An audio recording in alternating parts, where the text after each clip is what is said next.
Agora na Band News FM, Economia pra você, com Juliana Rosa. Oferecimento Claro Empresas. Se você é micro, pequeno ou média empresa, bora fazer juntos.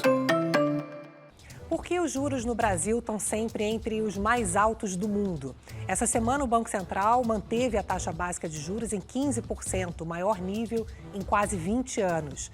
Esse é um fator que encarece o custo do crédito, mas tem muitos outros. Hoje, no Economia para Você, a gente vai conversar sobre uma importante agenda do Banco Central para reduzir o custo do crédito. Você já ouviu falar em Open Finance? A minha convidada é presidente da Associação Open Finance, a economista Ana Carla Abrão. Ana, prazer enorme te receber aqui no programa. Seja bem-vinda. Muito obrigada, João. Prazer meu estar aqui e a oportunidade de falar sobre Open Finance. Estou feliz de estar aqui. A gente estava conversando ali nos bastidores que você está no lugar onde parece que sua carreira toda convergiu para você estar nesse lugar que tem feito um trabalho importante de aumentar a competição, reduzir ali o custo do crédito, né, que é um assunto que se acompanha há tanto tempo. Vamos começar explicando o que é Open Finance, afinal, o nome em inglês ainda, né, que é importante as pessoas irem se familiarizando com esse sistema que muita gente acho que talvez ainda não tenha percebido, né, que você abre o aplicativo do banco e já aparece, quer aderir ao Open Finance, já nos meus bancos que eu tenho sempre já assim aparecem já a primeira mensagem. Eu acho que a primeira coisa é essa. Eu acho que agora começa a ganhar atração, mas é uma agenda que começou lá atrás. Na verdade, é uma agenda que começou, Ju, em 1999, quando foi a primeira vez que o Banco Central olhou para o crédito e para o spread bancário, a diferença entre a taxa de captação dos bancos e a taxa de empréstimo, falou, bom, a gente tem uma agenda aqui para ampliar o volume de crédito, para que as pessoas tenham mais acesso a crédito, a um crédito mais barato, a gente precisa olhar para a formação desses preços, né, dos bancos e dos empréstimos bancários. Então, essa agenda começou, então, lá no final da década de 90, ela veio evoluindo e culminou primeiro, né, no Pix, que a gente brinca que é o primo mais conhecido e mais popular do Open Finance, e no Open Finance foram agendas que foram lançadas pelo Banco Central em paralelo. O Pix tem a ver ali com o pagamento, é um produto. O Open Finance é uma infraestrutura, ou seja, é um conjunto de conexões que acontece por baixo do seu aplicativo. Então, quando você vê lá Open Finance no aplicativo do seu banco, tem uma série de conexões que permitem que a gente compartilhe as nossas informações financeiras entre as diversas instituições financeiras para permitir que a gente tenha um crédito mais barato, que a gente faça um pagamento de uma forma mais simples e que seja tudo mais rápido, mais eficiente, mais transparente, em benefício do consumidor bancário, da empresa que está ali querendo fazer um pagamento, está querendo tomar um crédito, e o Open Finance veio para isso, para facilitar esse processo e para beneficiar o consumidor com mais competição, com custos mais baratos, com democratização do crédito, com maior número de instituições, porque se a gente tem muitas instituições oferecendo uma operação, um produto, um serviço bancário, o beneficiado no final do dia é o consumidor.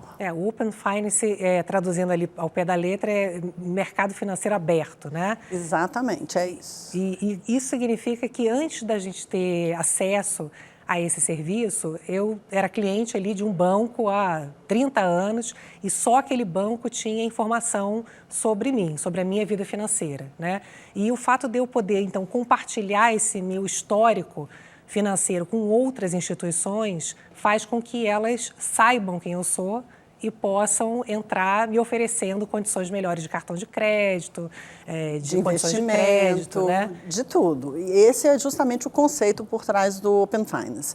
Porque ao permitir esse compartilhamento de informações entre diversas instituições financeiras, de forma segura, é um ambiente regulado pelo Banco Central, então só instituições financeiras reguladas que fazem parte desse ecossistema, dessa rede de conexões do Open Finance, ao permitir que a gente faça isso de forma padronizada, de forma segura, faz com que outras instituições financeiras, que não aquela que te conhece desde que você abriu a sua primeira conta bancária, possam olhar para essas informações e dizer, eu tenho algo melhor para te oferecer, mais barato, mais adequado ao seu perfil, e isso faz com que a gente tenha mais escolha, e mais escolha significa maior competição e maior benefício no final do dia.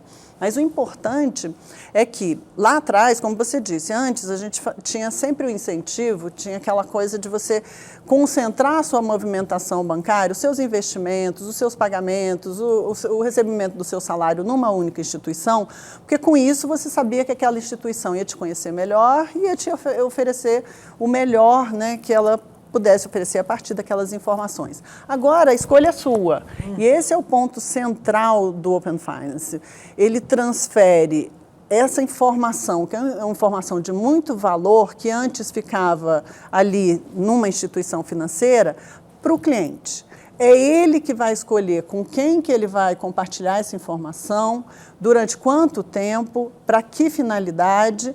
Então, com isso, você muda o eixo de poder. Tanto é que a gente fala que o Open Finance significa mais poder para você, porque é o cliente, é o consumidor, é a empresa que utiliza aquele conjunto de informações financeiras dele, que é tão valioso, em seu próprio benefício e a partir da sua escolha, e não da instituição financeira que detinha essa informação de uma forma exclusiva. Agora, ela é minha, é sua, é do consumidor lá que está nos assistindo e que vai poder escolher com quem compartilhar.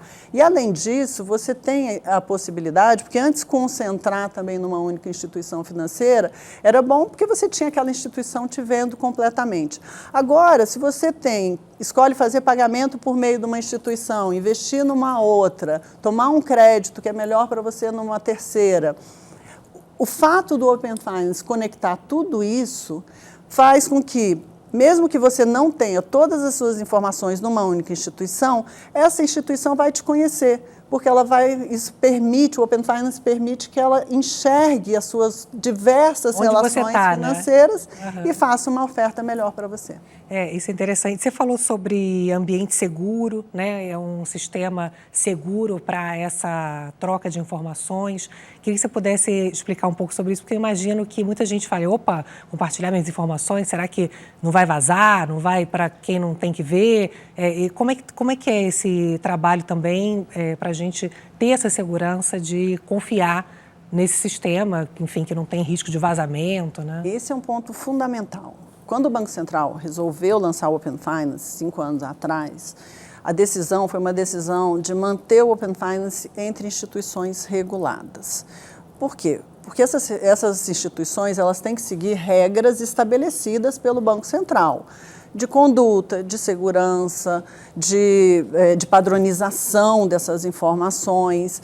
Então, todas essas instituições são reguladas e supervisionadas pelo Banco Central. Lá na Associação Open Finance, o que a gente faz é monitorar todas essas conexões, monitorar essas transferências de dados, munir o Banco Central de informações e as próprias instituições têm que seguir regras de segurança muito rigorosas. O Banco Central, inclusive, agora acaba de elevar também no Open Finance alguns requisitos regulatórios justamente para fortalecer ainda mais esse ambiente de segurança. Então, ele é um ambiente muito seguro, é um ambiente 100% regulado e, ao contrário, inclusive, de outros Open Finance. A gente tem, por exemplo, na Austrália, um Open Finance que traz dados de energia elétrica, de empresas de telefonia, que estão fora do escopo financeiro, também são informações importantes, mas o Banco Central aqui, justamente para garantir essa segurança, tornou esse perímetro do Open Finance brasileiro 100% regulado e controlado pelo Banco Central. E, ainda assim, mesmo tendo esse perímetro mais restrito, hoje nós somos o maior Open Finance do mundo. É o maior, é o mais ativo, é o com escopo de dados, de informações mais amplo e que tem mais casos já que a população pode usar, além de ter maior adesão. Então, a gente tem, assim como a gente tem muito orgulho do Pix, a gente pode ter muito orgulho, tem que ter muito orgulho do Open Finance, porque nós temos hoje um ecossistema que é o mais moderno do mundo, está na fronteira da inovação e está na fronteira do benefício para o consumidor. Uma questão que eu acho interessante trazer é que o lado bom disso tudo é a quantidade hoje de competição, de redução de custos que está acontecendo, ao mesmo tempo num momento em que você tem também uma necessidade de ajustar as regras, porque algumas fintechs cresceram demais, né?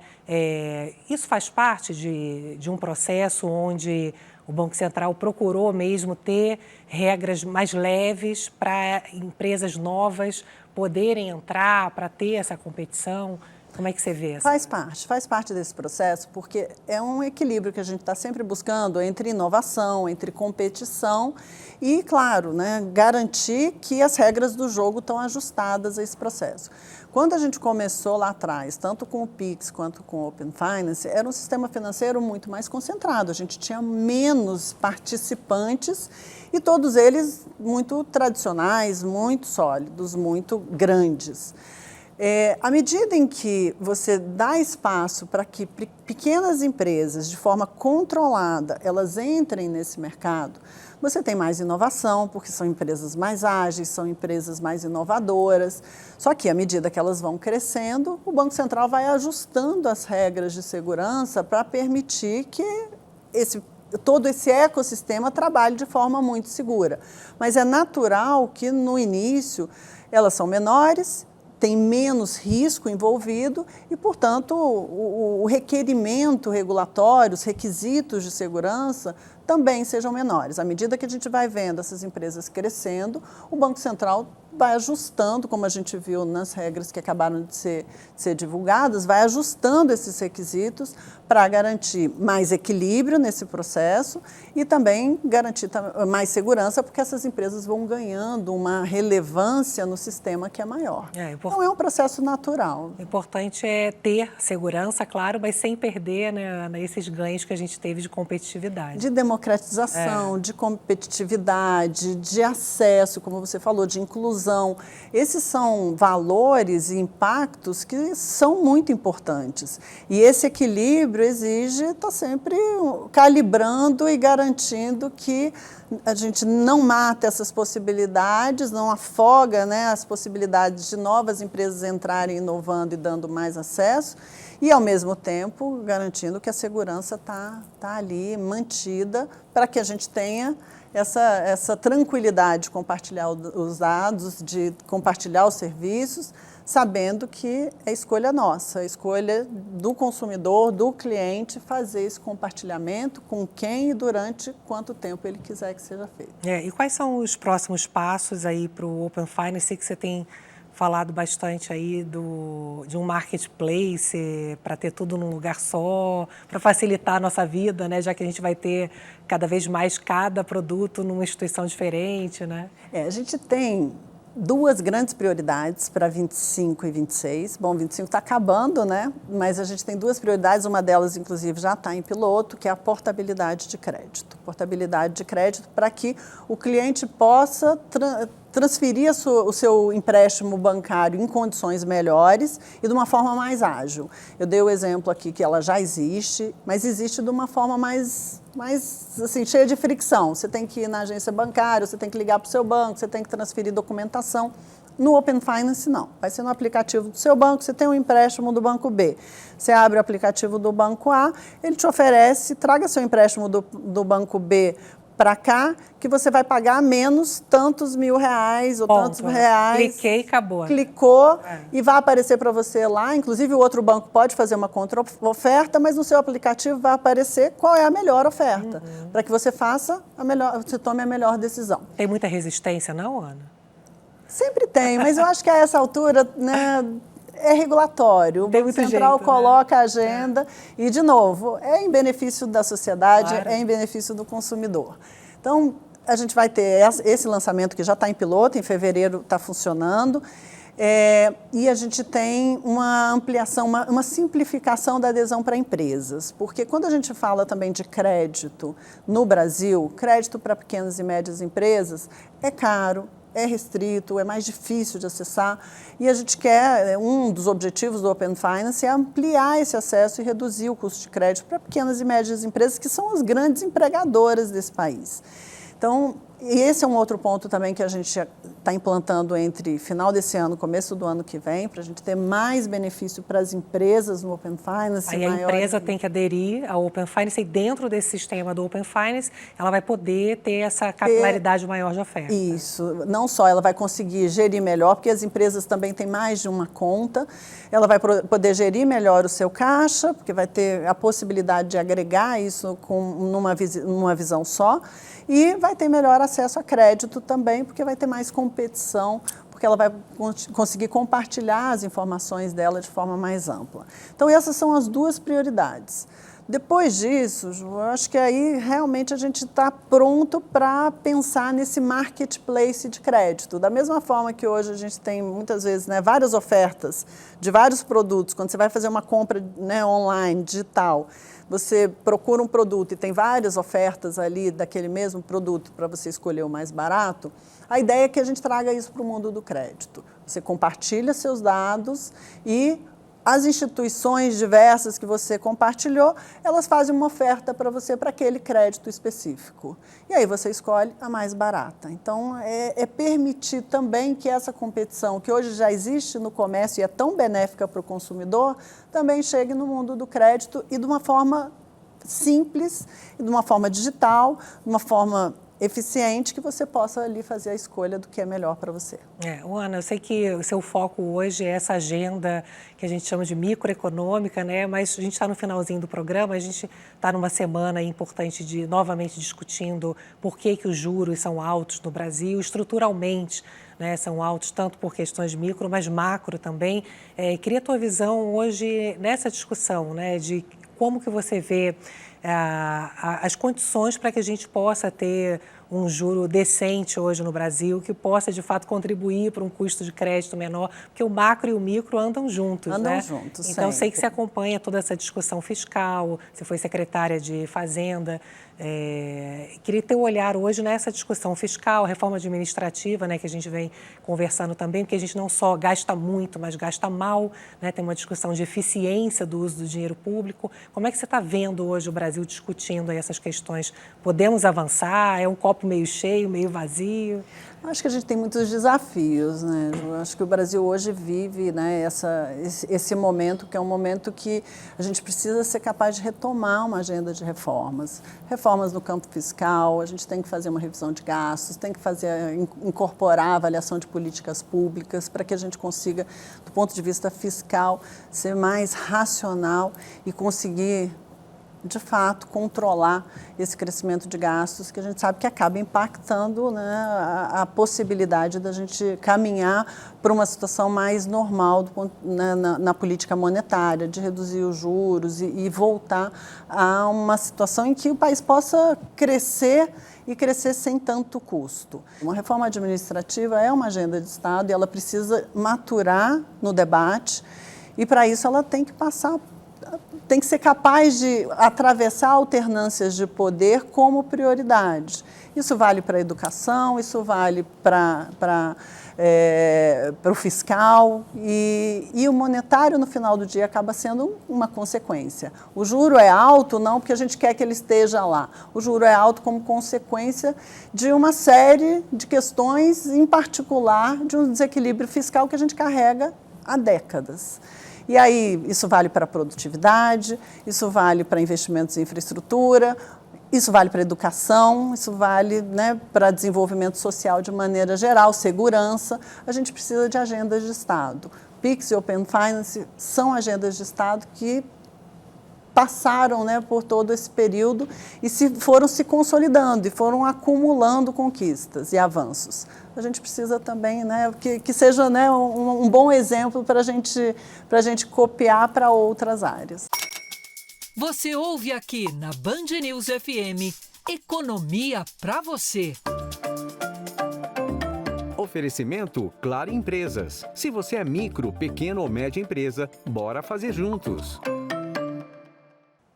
Nesse terceiro bloco do Economia para você, aqui na Rádio Band News FM, a gente vai trazer mais uma história de empreendedorismo nesse ambiente aí que a gente vem falando que é complexo, né? A gente está falando aí de crédito, da dificuldade da gente conseguir crédito, principalmente a custos acessíveis. Hoje a gente vai conversar com a Sheila Maqueda. A Sheila é CEO da Maqueda Cosméticos. A Maqueda é uma empresa que hoje é referência em produtos para cabelos crespos e cacheados.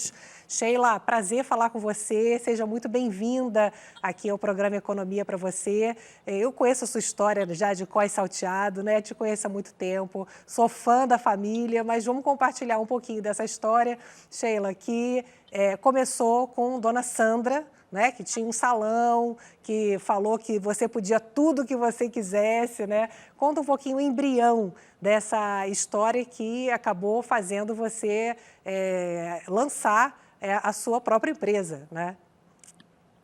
Uhum. Ju, primeiramente, boa noite a todos. Obrigado pelo convite. E é muito bom sempre compartilhar, né, a história. Realmente começa aí com a minha mãe, né? Minha mãe sempre foi uma mulher muito sonhadora e que acreditava muito que no impossível, né? E começou ali, tendo uma oportunidade numa multinacional da área da beleza. E foi ali que a área da beleza se abriu, porque nessa multinacional, eu e minha irmã também fomos trabalhar nessa empresa, né? E ali aprendemos muito, né? Então, desde pegar no cabelo, entender o produto, né? Depois, essa multinacional foi embora do Brasil, montamos um salão de beleza, onde eu também aprendi muito. E minha mãe e minha irmã foram quem me ensinaram, né? O que eu sei hoje da área da beleza, aprender a cortar um cabelo, né? E sempre aprendendo, sempre fazendo curso, sempre absorvendo o máximo de informações, né? E aí depois eu chego no momento da criação da Maqueda, né? Que é essa empresa de cosméticos para cabelos crespos e cacheados, vegana, né? E são aí 13 anos de história, de muito aprendizado, de muitos desafios, de muitos erros e acertos, até chegar onde a gente está hoje. E a empresa começou em que ano? Ela começou em 2012, mas antes disso teve um tempo de planejamento, de plano de negócios, né? Busquei instituições que ajudavam a fazer plano de negócios para poder estruturar e colocar ela, eu costumo, né, dizer, colocar ela no ar, né? Para funcionar. Ô, Sheila, é bom lembrar, né, que você está falando aí de 2012, quando a disponibilidade de produtos para cabelos para a cultura negra eram pouco encontrados, né? Conta um pouco como é que foi essa batalha para poder desenvolver os produtos específicos para cabelos crespos e ondulados, cacheados, né? Como você fala, né? Isso mesmo. Nesse momento, é exatamente isso que você falou, viu? Era um momento onde não se tinha e nem as marcas estavam voltadas para esse público, né? Ainda era aquele momento do alisamento japonês, né? Então, assim, nessa busca de fábricas para poder fazer um produto como eu queria da Maqueda, tinha grandes desafios, porque eles não acreditavam ser potencial, né? Mas logo depois as pessoas começaram a não querer mais fazer o alisamento japonês e sim deixar o seu cabelo natural. Foi um movimento que foi acontecendo naturalmente, né? Hoje ele está muito mais forte, mas ali naquela época ainda tinha uma certa resistência, inclusive das clientes, né?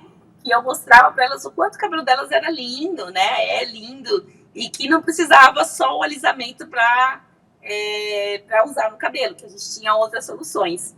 E aí eu desenvolvi alguns tratamentos que deram muito certo, mas eu tinha esse problema do uso do produto de uso diário, e aí vem a solução, que é a criação da Maqueda. Mesmo com todos os desafios, com todos os nãos, eu fui em frente porque tinha uma intuição me dizendo que estava no caminho certo.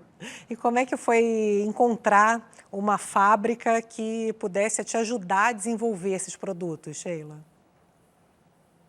Olha, foi um caminho muito de muitos desafios, de muitos nãos, né? Porque as pessoas não me viam como uma potencial empresária da área, porque eu não tinha o estereótipo, né? Mas até que eu encontrei uma gerente comercial, negra como eu, que entendia o que eu queria fazer e o potencial desse projeto e que abriu possibilidades junto com a fábrica e também me ajudou me explicando tudo que eu precisava para montar essa empresa, e foi aí que se abriu esse caminho muito lindo para a construção da Makeda. E como é que está a situação hoje? Assim, qual é o balanço que você faz? Eu sei que vocês chegaram em rede de varejo grande, né? Que foi um passo importante que você deu. Qual é o tamanho hoje que a Makeda se encontra? Hoje a Makeda está nos hipermercados em uma grande varejista, né? E também uma loja conceito na Oscar Freire, na Oscar Freire, e também em alguns marketplaces.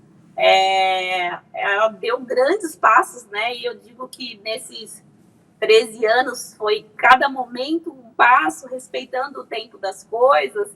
Em alguns momentos, lógico, tendo ansiedade, que todo empreendedor tem isso, aprendendo com esses erros que é a ansiedade, mas hoje muito com o pé no chão, né? Desse aprendizado do varejo, que também é desafiador, mas também abre uma oportunidade muito grande de você estar com facilidade em vários lugares aí, para o cliente também ter muito mais acesso a você, né?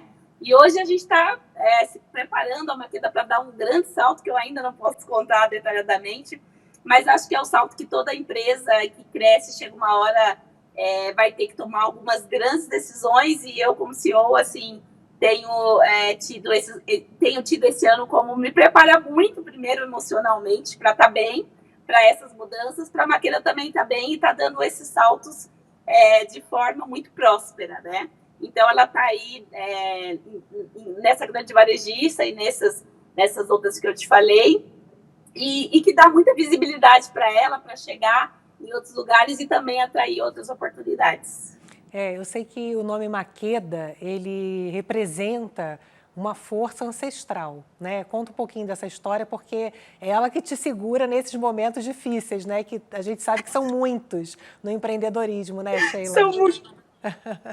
São muitos, e é isso mesmo, assim, Makeda é o nome de uma rainha africana, né, de Axum, da Etiópia, e é exatamente isso, sabe, Gil, de poder se conectar, né, com essa força ancestral e acreditar que toda a minha ancestralidade teve muitos desafios, né, até que passasse esse bastão para mim, para eu poder aqui seguir com muito mais facilidade, não tem como negar, e sempre lembrar de onde eu vim, para onde eu vou e como eu vou, e o legado que um dia eu não vou estar mais aqui, o que eu posso deixar nesse mundo de bom, né? Deixar uma história, uma inspiração ainda aqui, né? E vida nessa experiência, deixar muita inspiração para as pessoas acreditarem que é possível, porque eu saio de um lugar onde aparentemente para a sociedade era impossível estar onde eu estou, né? Então sempre lembrar que meus ancestrais também saíram de um lugar e vieram para aqui, para o Brasil também, de formas muito desafiadoras, mas conseguiram, e que eu estou aqui como prova de que é possível. Então eu continuo esse legado com muito amor e levando no final, assim, que acho que é o objetivo maior do empreendedorismo, que é levar muito a felicidade para quem a gente vem, para ter satisfação. Ô Sheila, e para finalizar, o que você acha importante compartilhar para quem está nos acompanhando agora e que está nesse caminho empreendedor, você que se preparou tanto, né? Que dicas você poderia compartilhar de conhecimentos que você poderia ajudar aí o pessoal tentar queimar um pouco algumas etapas aí nesse longo processo aí de aprendizado? O que é fundamental, assim, que você diria nesse caminho?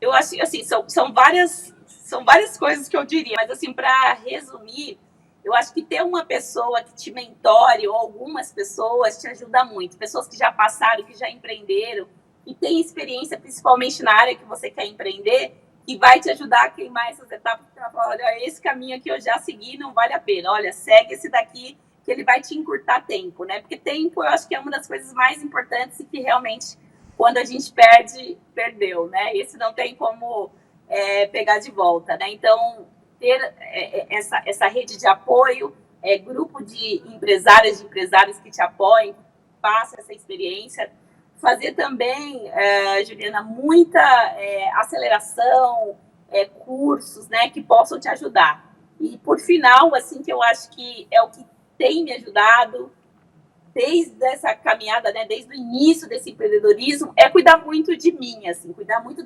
do ser, né, de nós, assim, a gente tem que estar bem.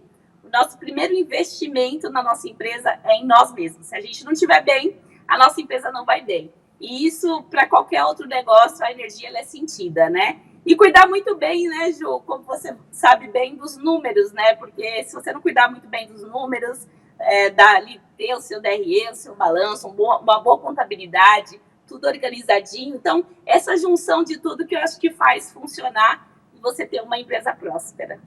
Tá certo. Bom, quem quiser, então, contactar vocês, a gente acha no Instagram, né? Quais são os canais mais fáceis?